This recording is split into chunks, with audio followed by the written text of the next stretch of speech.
Okay, get ready for me with me. And get ready with me.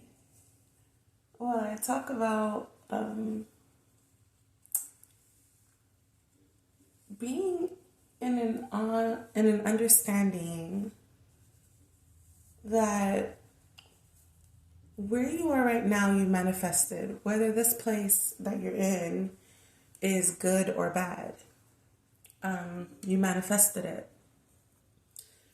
Lately, I've been feeling a lot of pressure, and I've been realizing that I'm the one that created the pressure because at its core, where I am right now is exactly where I wanted to be when I was a kid. I grew up in a household where I always felt unsafe on a lot of different levels, physically, emotionally, sexually, all of those different, I didn't feel safe in any of those areas.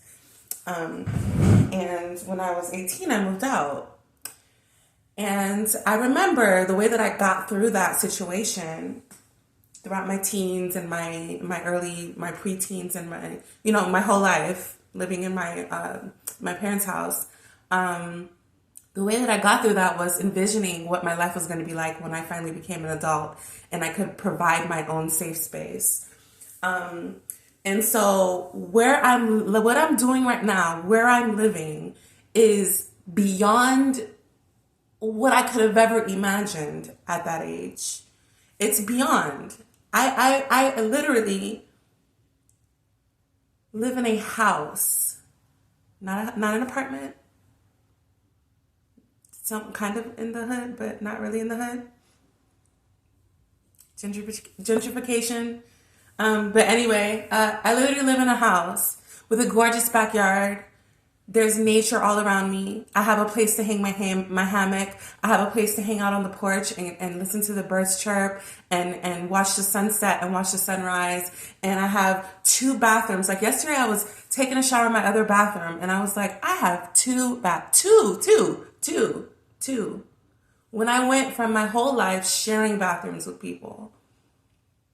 And even as an adult, I shared bathrooms. I had my own bathroom before at certain points in my life. I had my own apartment or whatever. But I have 2 whole bathrooms. I have 2 whole rooms that I could decorate and do whatever I want with. I know that there could be more, but it's just me. What do I need more for? 2 is more than enough. 1 would have been enough. An efficiency would have been enough. But 2 whole bathrooms, 2 whole bedrooms, a whole living space, all this land, a garage, all of this for me. All of this is mine.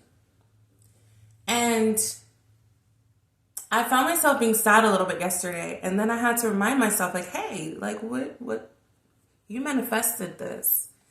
Although it's not in the way that, because I was fixated on the way that I manifested it, the way that I came to it. I came to it because of a failed relationship. I would have never gotten this house if it was not for my ex convincing me and saying, hey, let's get this house together. We're going to be roommates, whatever, blah, blah, blah. I would have never gotten this house. I would have been too afraid. I would have stayed in the situation I was in. I would have said, because I had my plan. I said, I'm going to stay in the roommate situation because in the summers, I want to be able to move around. This is why I don't have a car. Because if I'm traveling for months at a time, what's going to happen with my car? Where's it going to be at? So that's how I was thinking. So I'm like, okay, I don't need a car. I don't need a permanent place to stay because in the summers when there's no teaching going on, I can be moving around and doing what I need to do. But I ended up with this house. So that means that I needed to be stable at this point in time. And so if we just release our attachment to how we think that we're going to get the things, then we can be a lot more grateful in the current space that we're in. Because again, you manifested this. Wherever you are, find a way to be grateful. Because there's something to be grateful about. Okay? All right.